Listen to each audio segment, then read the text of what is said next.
See if it works. I'm Stephen D. Sullivan. I have been working in fantasy professionally since 1980 when I came to Wisconsin to work at TSR, which was the creators and publishers of Dungeons & Dragons.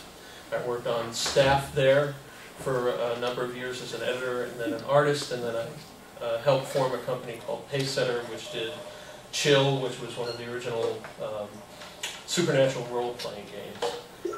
Since then I've worked in comics and games, and at some point I got kind of tired of always sending my comic scripts off to have no one draw them or draw them badly, and I decided it would be maybe just as easy to start writing books where I had a little more control. I was never fast enough to draw comics really competently.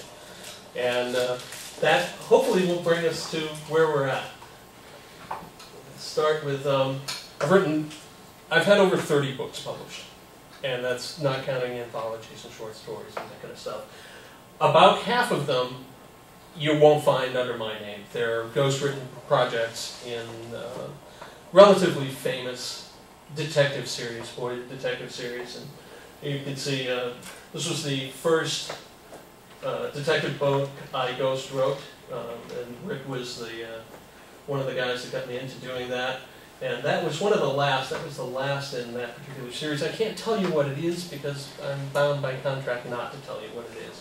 And Ann was my editor on that. Racing Stripes, I ghost wrote for a friend of mine who was the actual creator, the writer of the movie. And his name was Dave, and he told me I could tell people that I'd written it once it was out. So that's some of the stuff I've done. I also have been doing fantasy books. These are 3 books in the Legend of the Five Rings series. That was a samurai fantasy novel, set of novels, and I did 3 out of the 7. I did the kind of beginning, the middle, and the end of that initial series.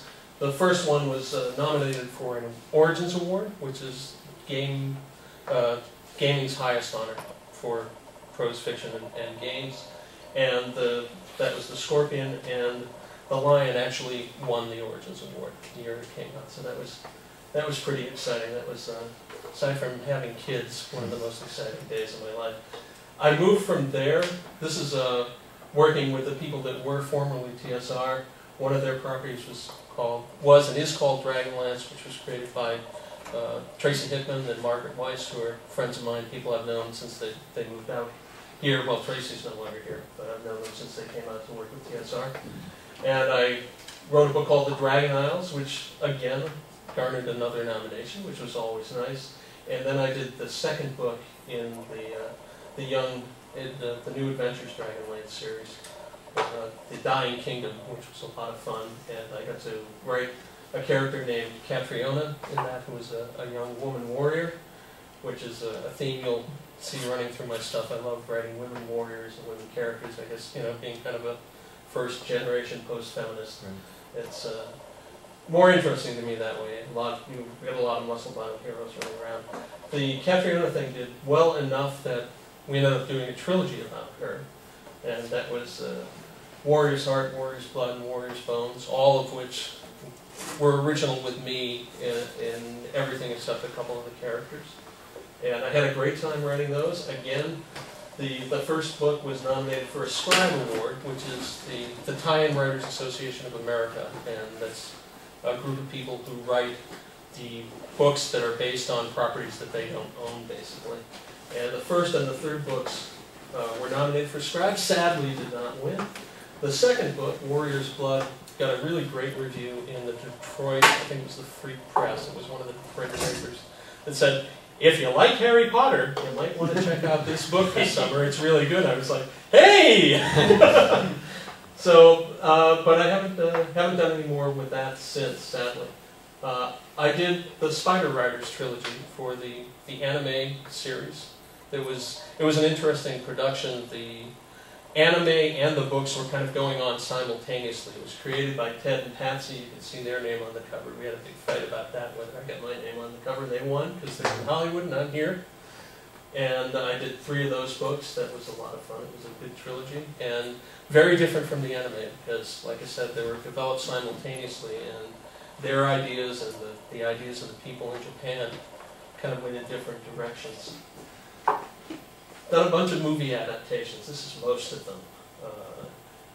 I was lucky enough to, one of the editors I worked with had changed editing houses, which was sad, but she ended up needing someone to write Thunderbirds.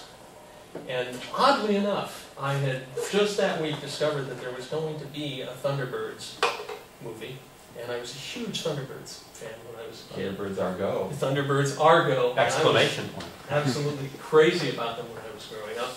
And I had been going to call my agent and say, no matter what, you need to get me this book, when all of a sudden I got this call from Ann, and she said, I've got this book, I don't know if you'd be interested in it, it's based on a movie. I was like, what is it, Ann? She was like, it's Thunderbirds.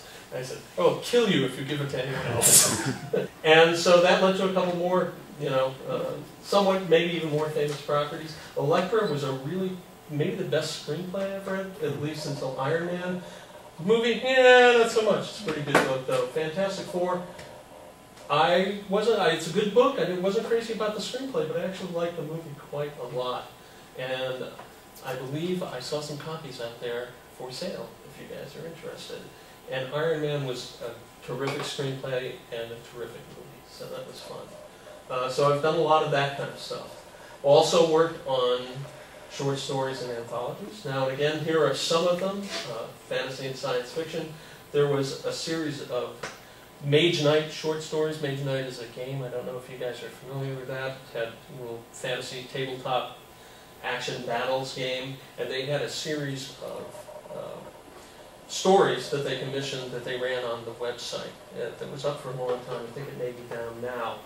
And my story, Poto and the Magic Shield, Poto was this orc there from their game, ended up winning me my second Origins Award, which was kind of completely surprising out of the blue. And I got a call from the editor one day, and he's screaming, like, Kevin, what's going on? What's the matter? He's like, you won the award! I was like, I didn't even know they were giving it out tonight. So that was pretty cool. So, and from there, when I'm not working for, you know, these big movie companies that I don't get to own the rights, I've put together my own fantasy world with my friend Jean Raby, who many of you may have heard of. She's a fairly famous fantasy author. She did work with Andre Norton on Andre Norton's last series of books, and Jean and I have been friends forever. And we were involved in a competition to create a role-playing game world, and neither of us won. But we sat down at Gen Con one year, which was the big gaming convention when it was in Milwaukee, and we were talking about our entries to this thing, and we discovered that we had both submitted virtually the same world, which, if you didn't know the person, it was one of these things you would have sued them if they were that close. But since we knew each other, we were like, wow, that's amazing, you know, an amazing coincidence. We decided to team up, and we created the Blue Kingdoms world together. And we put out a number of anthologies in the Blue Kingdoms, and I continue to write stories there. The advantage of doing Blue Kingdoms and that kind of stuff, rather than, say, Iron Man or Dragonlance, is I get to do it whenever I want. So if you like my Blue Kingdoms work, you can continue to like it. If you like my Catriona work, you're stuck until someone hires me, someone that owns that piece of property, that franchise hires me. So we've been doing some Blue Kingdoms books. I also did a radio show connected with Supernatural. And one of the things that I've done related to that is Uncanny Encounters Roswell, which has a bunch of, it's a mixture of fact, being research on the Roswell encounter, and then fiction by Gene and Bob Vardaman. Robert E. Vardaman, who's a terrific writer, and me, Nick Redfern, who you see on TV doing supernatural things every once in a while, provided the prose research, the fact behind the Roswell. Whether you believe any of that or not, the whole story is there for you to decide. The supernatural creatures books are actually joke books. They're blank books. Everything the government wants you to know. I've done a series of them, and they're actually some of my best sellers.